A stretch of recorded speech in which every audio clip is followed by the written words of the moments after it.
the men who seek it do not return. But research made recently in California indicated that a remnant of a forgotten utopia is still in existence. For some centuries, there have come persistent rumors from the South about a race of cultured Indian people who thousands of years ago turned their backs upon the North American continent, founded a perfect state of their own, from which all others were forbidden to enter on pain of death. They were supposed to have settled on an island which is not 600 miles from bustling Los Angeles, yet separated from thriving California and modern Mexico by the worst desert in North America. At last, an expedition was assembled with experts and cameramen to determine if any remnant of the legendary nation did exist on the island believed to have been their home. On the 29th day, the island of Sharks was sighted, listed on old Spanish maps as Tiburon Island. This was the legendary home of the nation of the Seris, and before half a day's sailing, a group of men in boats was seen. Although their boats were followed, they ignored the cameramen completely, and about midday, the expedition had beached on the island, and while still ignored as if the white men were invisible, the following shots were made. The Mexican government was reluctant to grant permission to land without a military guard unless the expedition acted at its own risk.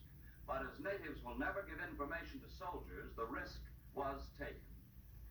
The world over, the technique of winning the interest of primitive peoples is to astonish them with something new.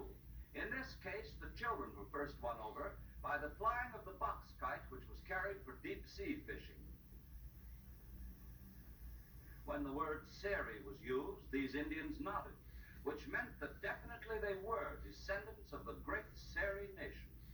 Yet, to all appearances, these people were just like any other huddle of Indians, living on a beach, dressed in scraps of white men's clothes, acting like natives in any travel picture. Like women the world over, the girls were not satisfied with their natural looks, but added face painting to their charms. Perhaps in bygone centuries these ornaments had significance, but they do it today just because they think it pretties them up. So far, nothing marvelous, unless you could say that of this amazing mutt dog who could fall sound asleep while standing up. Yet one could see that life was easy for these people. The men, of course, did exactly as they pleased, with hunting and fishing their entire occupation, gathering seabird eggs easily from the cliff nests. And whenever they wanted food, they knew that half an hour's sail would take them to some of the richest game fishing waters on earth. Centuries of experience have taught them to watch the flocks of pelicans, for where the giant seabirds gather, there will be fish aplenty. And throughout the lazy early afternoon, the last of the Seri warriors fish cheerfully away, enjoying themselves thoroughly as men have done at fishing since the dawn of time.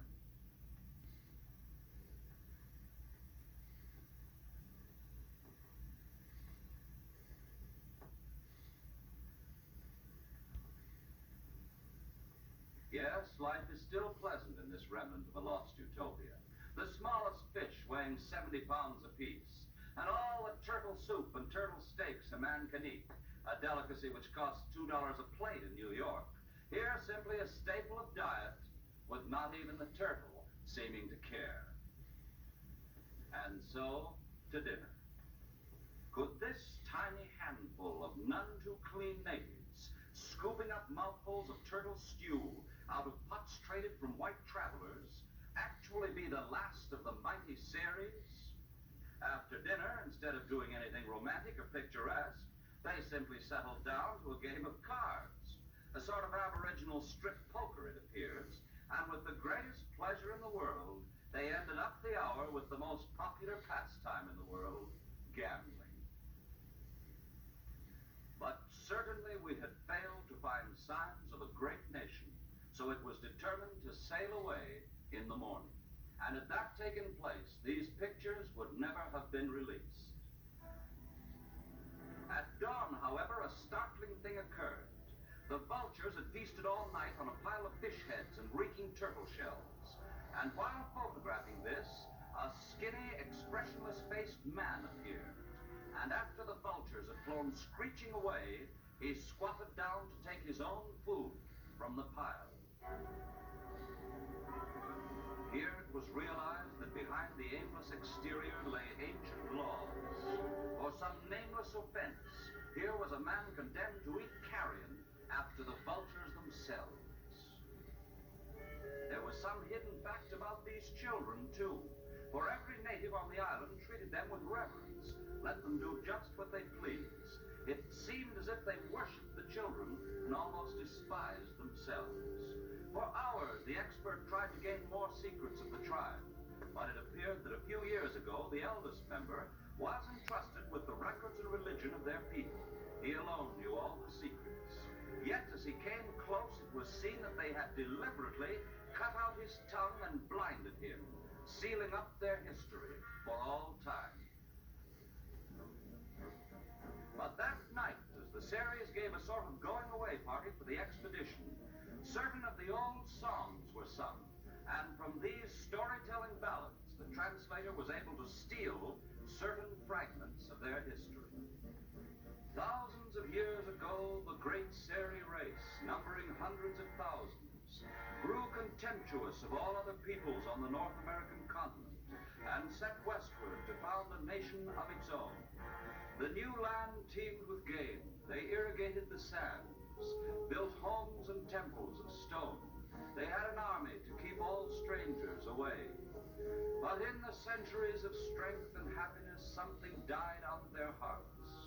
One by one, the children left the land, never to be permitted to return again. And they have forgotten even their own gods. The beast gods they worshipped for long ages. The pelican god, the black turtle god, the great snake god. All is now forgotten, save a few laws, a few superstitions, and a few old songs, which they brought with them from the forgotten motherland they left thousands of years ago. Thus have these people, now numbering less than 100 souls, determined out of sheer hatred of life to bring their tribe to its final end. They have made it impossible for any more children to be born, thus actually keeping a pact of race suicide. And these empty-faced native women, for ages the rulers of the tribe, have given consent. These children, then, are treated with reverence simply because they are the last of the Seris. And according to Austin, leader of the expedition, this child, aged 4 at the time these pictures were taken, will be the last Seri to live on the earth. What killed the Seri nation? That utopia that was safe from invasion, safe from nature, safe from the world? Perhaps simply this, that the law of life is constant change, and those who run away from civilization are destroyed by monotony itself. Thus the Seris, who practiced the funeral rites of a utopia that did not fail, but simply